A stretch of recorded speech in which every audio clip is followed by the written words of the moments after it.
StrayAllDay.com. Now tuned into the show where you learn the discipline to show up day after day to do the work, the confidence to put yourself out there boldly and authentically, and the mental toughness to continue showing up, doing the work, putting yourself out there even when the success you've expected to achieve has yet to be achieved. And on top of all this, you get a huge dose of personal initiative, which is the go-getter energy that moves any one of us, including yourself, to go and make things happen instead of waiting for things to happen. And then we put all this together into a series of frameworks, approaches, insights, strategies, and techniques all underneath the umbrella of one unified philosophy that is called Work on Your Game. My name is Dre Baldwin, also known as Dre All Day, and welcome to the show. And today's topic is, I'm going to tell you what one of my worst habits is. It is telling the truth. But before we get into this, tell everybody I send out a text message every day, guaranteed to have you focused, sharp, and on point, called the Daily Motivation. I send out one every week, also called the Weekly Monday Motivation. It's called the Monday Motivation. I send it out every week. You can get both of these messages by being in my text community. My number is 305-384-6894. Numbers down below in the description. Secondly, Work on Your Game University. That is a place where I do all my coaching, and if you want to work with me directly, that's the only place that I do it. And that is the exclusive place where you can learn from me directly on a consistent basis. The only place where you can have me as a person you can bounce ideas off of, share your challenges with me, and get direct feedback on exactly what you're doing, how you're doing it, when, where, with whom you're doing it. That's all at workonyourgameuniversity.com. That link is also down below in the description of this episode, wherever you happen to be consuming this. With all that out the way, let's get into this topic, which is my worst habit is telling the truth. So today what I'm going to do is expose myself, kind of in a tongue-in-cheek way, but I'm being honest at the same time. I'm going to share here today is one of the main differentiators that I bring to the marketplace. And this is something that I talk to any of you who has worked with me, or even if you listen to the show, if you're in the thought leadership space, very important that you are clear what differentiates you in the marketplace. Now, what makes you different from everybody else in the space who may be offering something that they're driving in the same lane as you. And it may not, of course, what they're offering is not exactly the same as yours, but if they're driving in your same lane, what differentiates you from them? In other words, if a prospect was looking at you and looking at them, how can they tell the difference? And you need to know the answer to that question, and your material, whatever you put out there, should emphasize that difference so that people understand that you and that other person are not the same. Because if they consider you another person and 1,000 other people all the same, well, guess who they're going to pick? They're going to pick the cheapest option. And you don't want to be in that race. That's not a race that you want to win. They call that a race to the bottom. You don't want to be that. When it's clear that you're different from other people, then it's also clear that the only way to get what you offer is to come to you, because nobody else has it. And when you're in that position, now your price doesn't matter, because people want you. They don't want your thing. They want you, and they can't get it from anywhere else. And they want the thing that you do that's different from everyone else, which means they have to meet you where you're at, which means you can name your price rather than you competing on price. You don't want to ever compete on price. So it's not just the point of telling the truth that I'm going to talk about here today, because this is one of the things that differentiates me from most people in the market space, because everybody thinks they're telling the truth, right? I mean, you ask most people, in the material that you put out, do you tell the truth? Everybody's going to say yes. So it's not just that, because a bunch of other people could say the same thing. It's the fact that I will tell a truth that I know may make people uncomfortable just as I could easily pander to them. I get just as easily pander to a person as I could tell them the truth, but I will tell you the truth. But I don't take the easy route of doing that. And I'm going to explain here today how and why I do that. And if you listen to the show often enough, you probably notice these things already, but I'm going to articulate them so that they're laid out plainly for all to understand. Point number one. Topic, once again, is my worst habit. It's telling the truth. Number one, most people want to be lied to. This is just a simple truth of life. Most people want to be lied to. It's much more comfortable for someone to lie to you, because it allows you to stay comfortable and appeased in the space that you're in, rather than tell you a truth that would disturb you. And should you heed the truth, you would need to actually do something to change the situation. Most people don't want to change. Most people say they want to change. They don't really want to change because they don't want to do the thing required for change, which is probably stepping outside of your comfort zone. It's disturbing your equilibrium. It's getting you out of the safe, comfortable space that you're in right now and forcing you to do something other than what you're used to doing. Most people don't want to do that.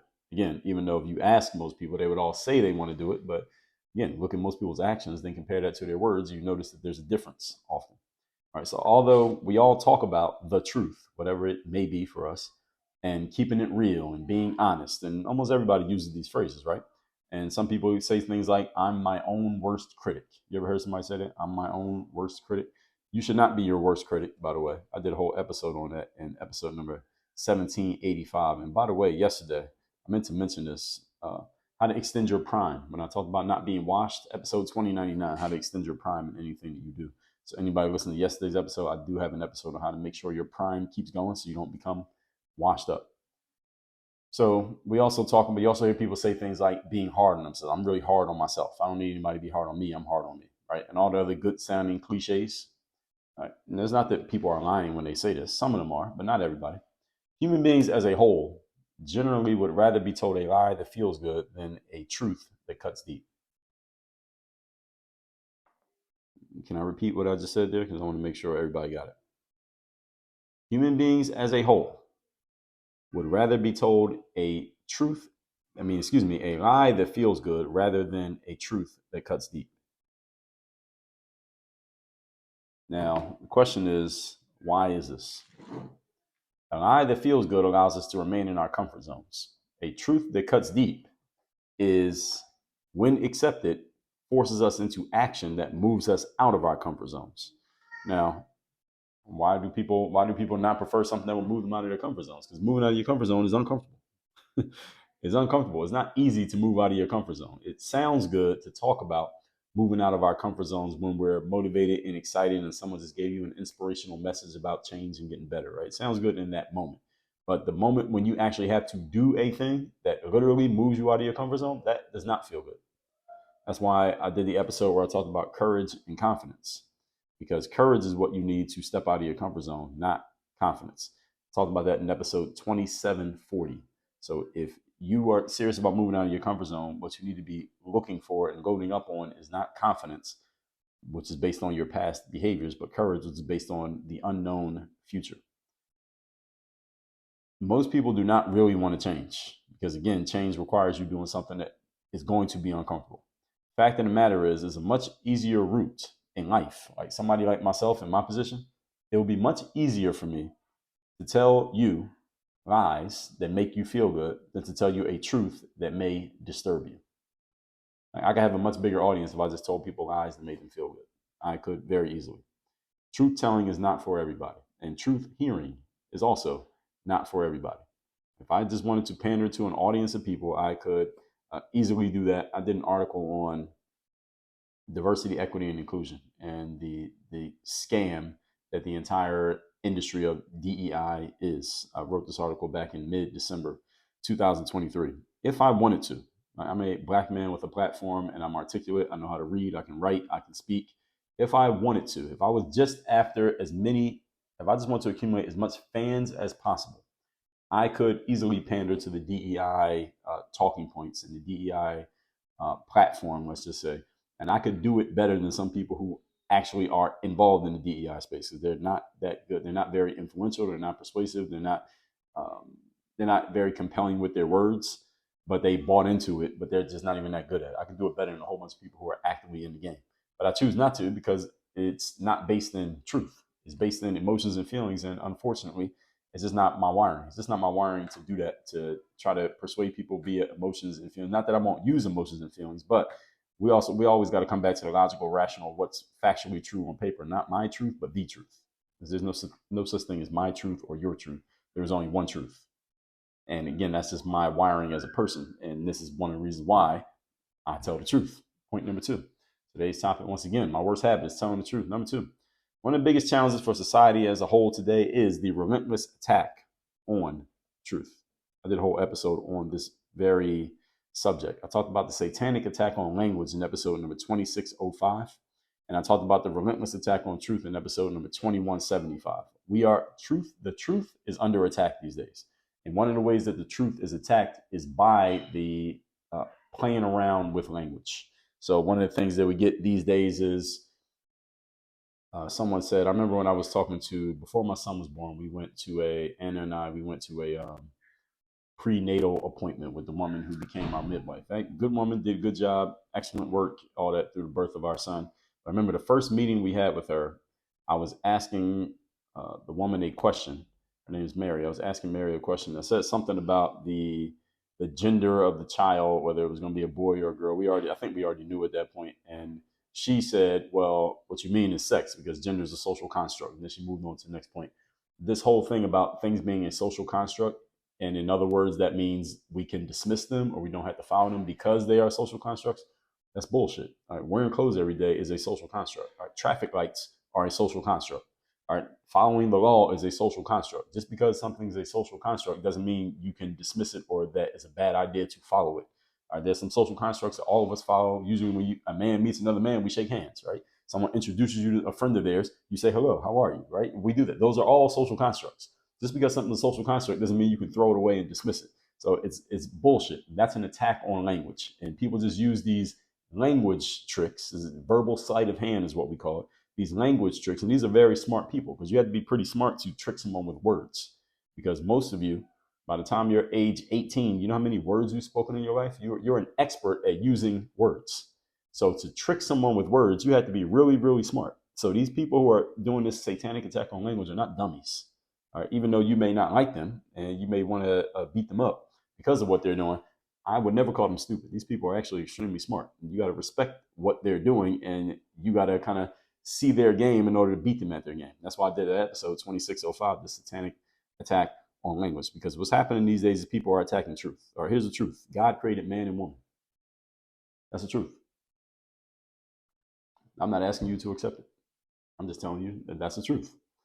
And when someone says, a scientist, quote unquote, comes along and says, well, gender exists on a spectrum, all right? And just because you were born and assigned male at birth, but you feel like a female, doesn't mean that you're stuck being male for all of your life. This is bullshit. That is an attack on truth. That is an attack on truth. And again, I'm not asking you to accept it. That is an attack on truth. That is the truth. That's not my truth. Not your truth. That's the truth.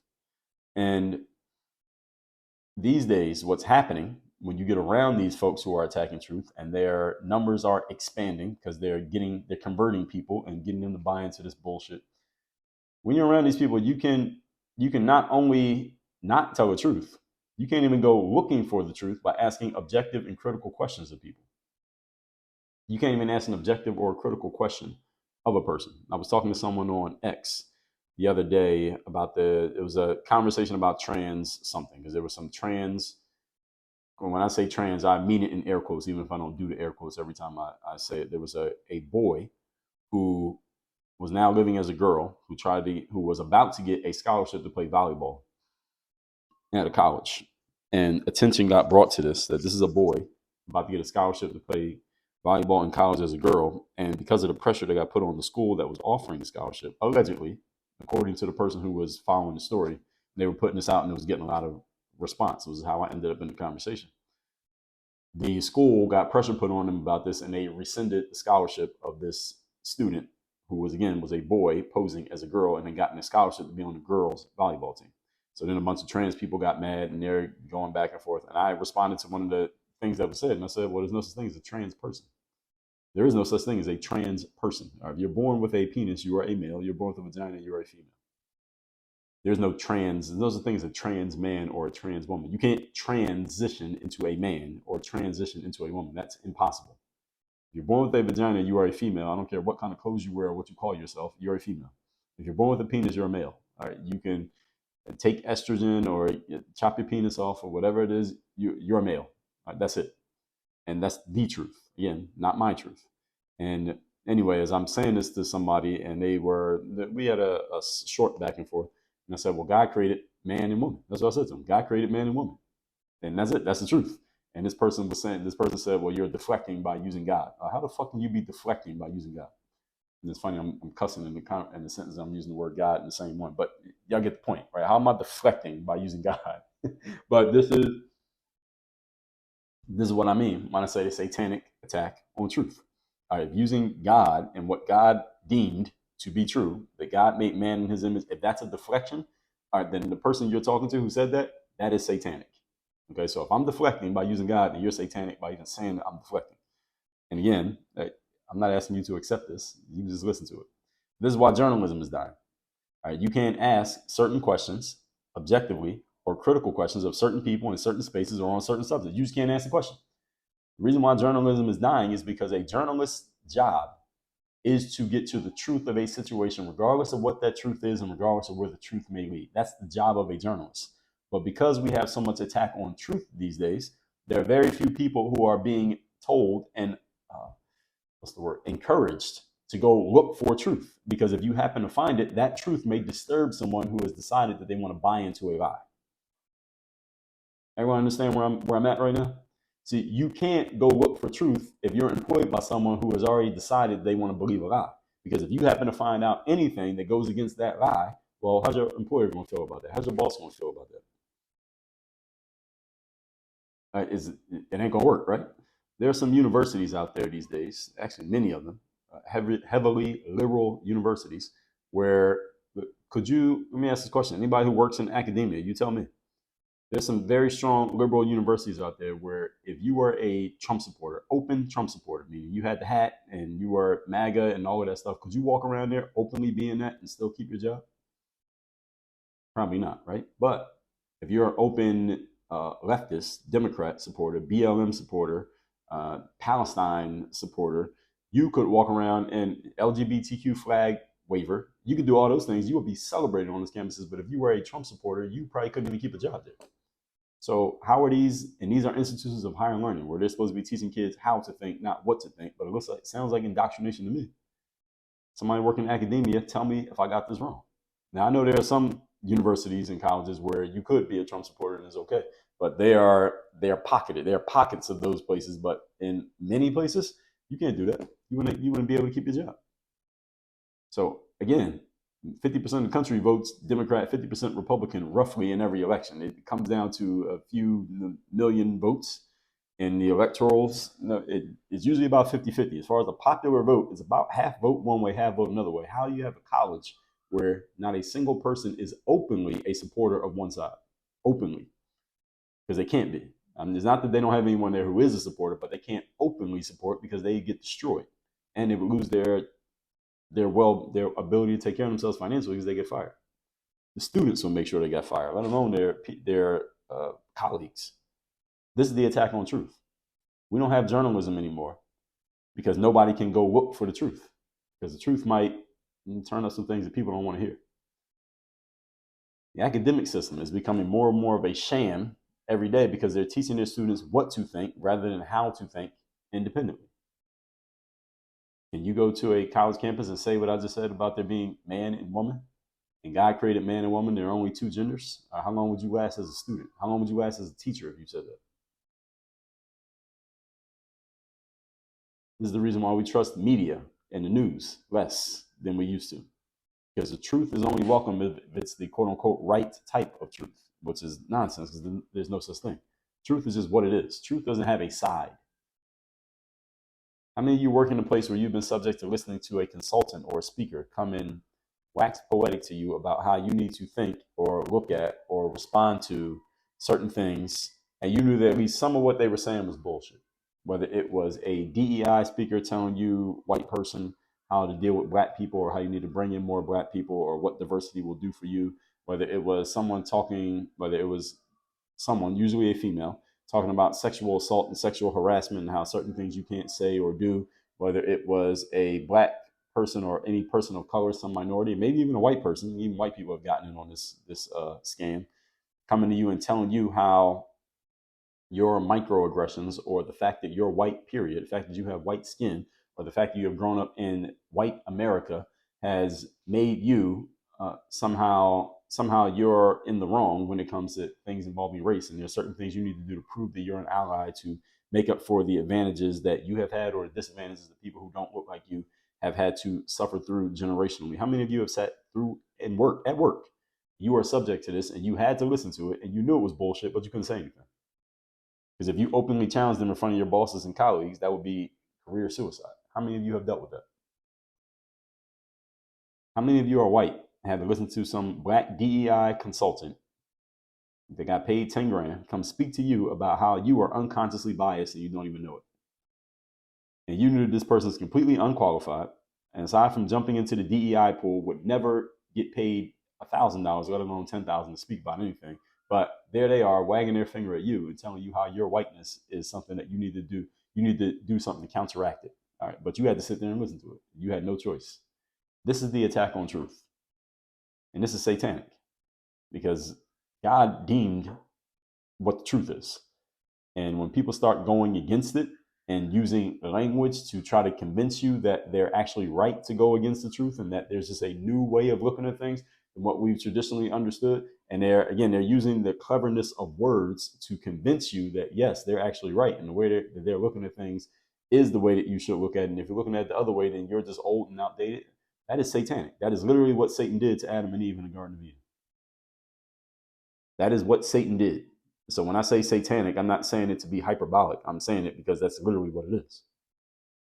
Satan's number one tool is not, Satan never forces you to do anything bad. Anytime you find yourself doing something bad, the devil didn't make you do it. You chose to do it. Satan just encouraged you. That's what Satan does. Satan encourages you. And he uses slick language to encourage you to do something that you know you shouldn't do. And you know was wrong the whole time you were doing it, but you do it anyway because Satan encourages you with words. Satan is a slick talker. Satan would be a great used car salesperson.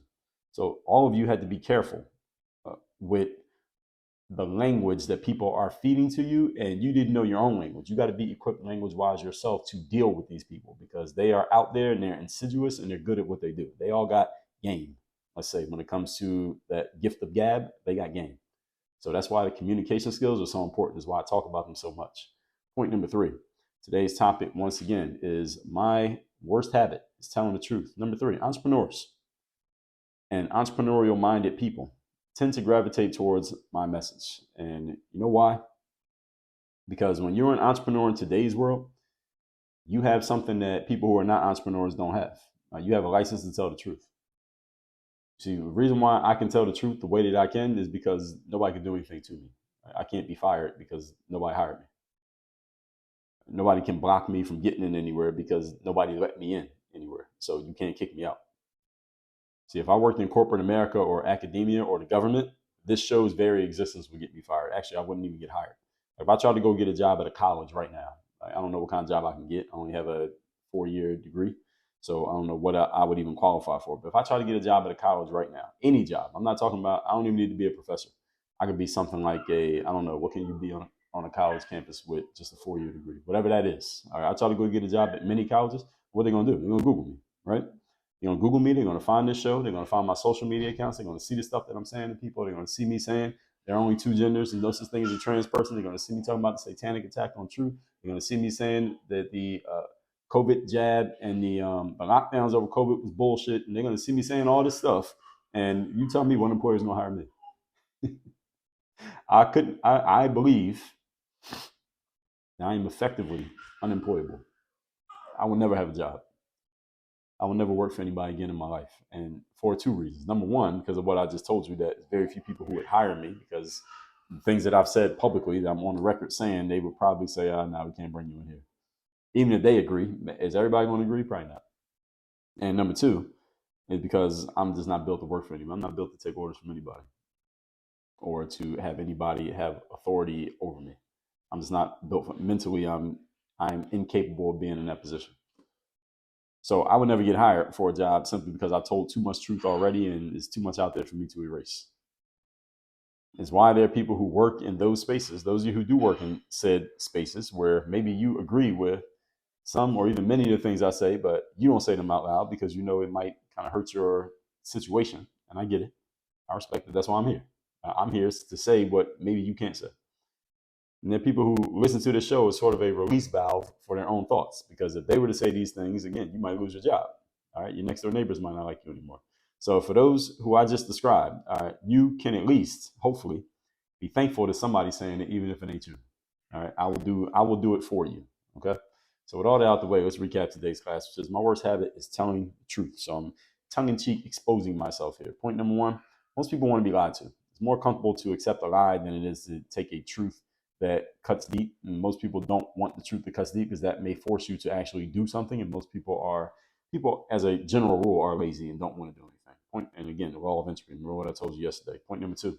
One of the biggest challenges for society as a whole is the relentless attack on truth. Truth is being attacked relentlessly today, and it's not by some dumb savages. These are by very smart people who are very good with words and very good with language, and they're very good at manipulating with words and Guess who also is very good at this? Satan. I'm not saying that these people are Satan, but it is satanic what they're doing. Their actions are satanic because this is exactly what Satan did. And Satan was the first entity we came to know through the Bible of where this stuff comes from, of playing around with language, verbal sleight of hand to trick people into thinking the exact opposite of what they were told. And this is satanic. That's why I did the episode entitled "The Satanic Attack on Truth," because that's actually what it is. And number three, entrepreneurs and entrepreneurial minded people gravitate towards my message because as an entrepreneur, you have license to say what you want to say and do what you want to do because you don't have to worry about a boss firing you or not liking you for something that you posted or published or said or believe, or somebody you follow on social media. I don't have any of those problems, and I will never have any of those problems. And I put myself in this position so that I would never need to deal with those things. I mean, that's not the reason why I started it, but it's an excellent byproduct of it, and I'm glad that it is, because if it wasn't, then I would have to adjust myself to where it was one way or another. But with all that said, folks, make sure you text me so you're in my text community. My number is 305-384-6894, and workonyourgameuniversity.com. That's the place you work with me directly. Only place I do any coaching. Again, workonyourgameuniversity.com. You can see everything that our program is about, how it works. Schedule a time to get on a call with me or somebody from our team. We find out where you're at, where you want to go, what you think might be in your way. Once we're clear on that, if we feel you'd be a good fit for what we're doing and we feel we can help you, we'll tell you how it works and how we'll go from there. Again, that's at workonyourgameuniversity.com. Link down below in the description. Work on your game. Dre all day.